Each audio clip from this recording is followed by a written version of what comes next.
Merci beaucoup. Français, anglais? Pas arabe. Je peux commencer en français et puis continuer un peu en anglais.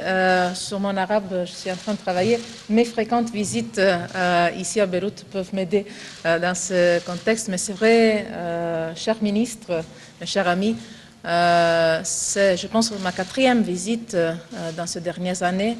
C'est parce que je vois pas seulement l'amitié entre nos peuples, les Européennes, les Libanais, mais aussi l'intérêt stratégique que l'Europe a à soutenir le Liban, ses institutions et tous les Libanais. C'est un engagement que l'Europe reconfirme aujourd'hui, même plus qu'avant, parce que pendant toutes mes visites précédentes, je me souviens très bien, une des questions fondamentales qu'on avait abordées était celle de l'élection du président du Liban.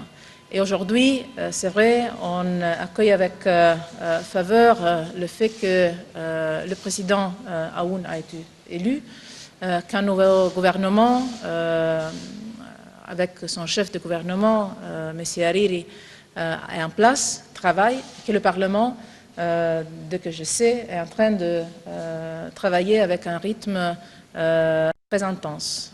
Et ça, je pense, est très important pour que toute la population au Liban puisse bénéficier des institutions qui soient inclusives et qui fonctionnent bien pour le bien du pays et de la population. This is why the main message I'm bringing here with my visit, that I wanted to be an early visit after the elections of President Aoun and the formation of the new government, is a message of support. This European support has always been there in the moments that were more difficult, in the moments that sign also new institutional setup, and will continue to be there. It's a political support, as I said, to inclusive functioning institutions that guarantee the delicate, fragile balance, fragile but resilient balance of this wonderful country. We are looking forward to accompany also the next parliamentary elections in the forms that the Lebanese authorities will desire. We look with a lot of attention also your internal debate on the change of the electoral law, and we're confident that institutions, including the parliament, will continue to function in the most effective way.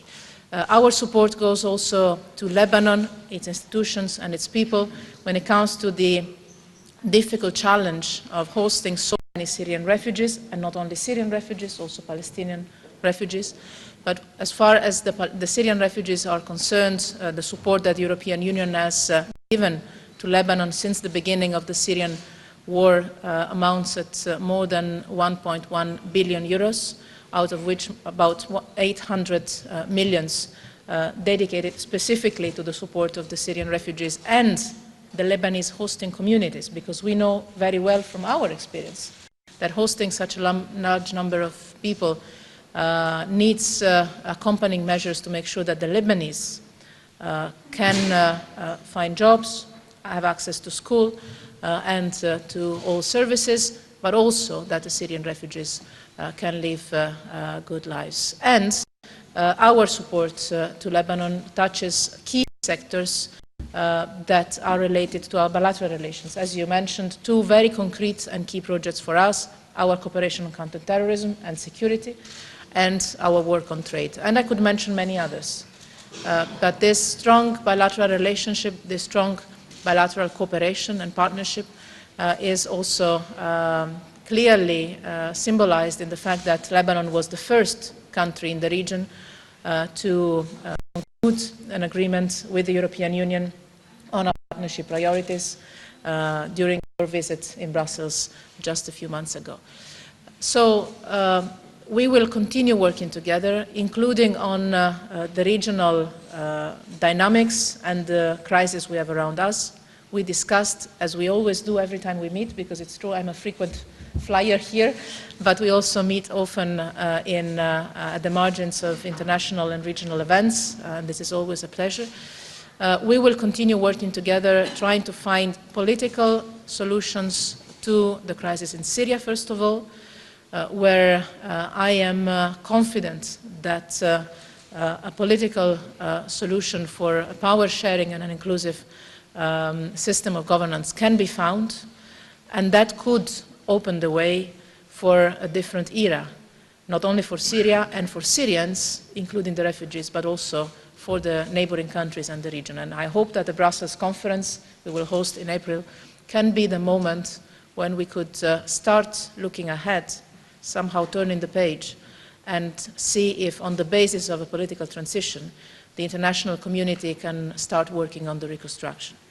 For this, we will need to have the right political conditions, but I count on the fact that all our interlocutors in the region and obviously our friends in the international community share our vision of the need to find a political solution to the crisis. We also share, and I conclude with that, the priority to find a solution to the Middle East crisis.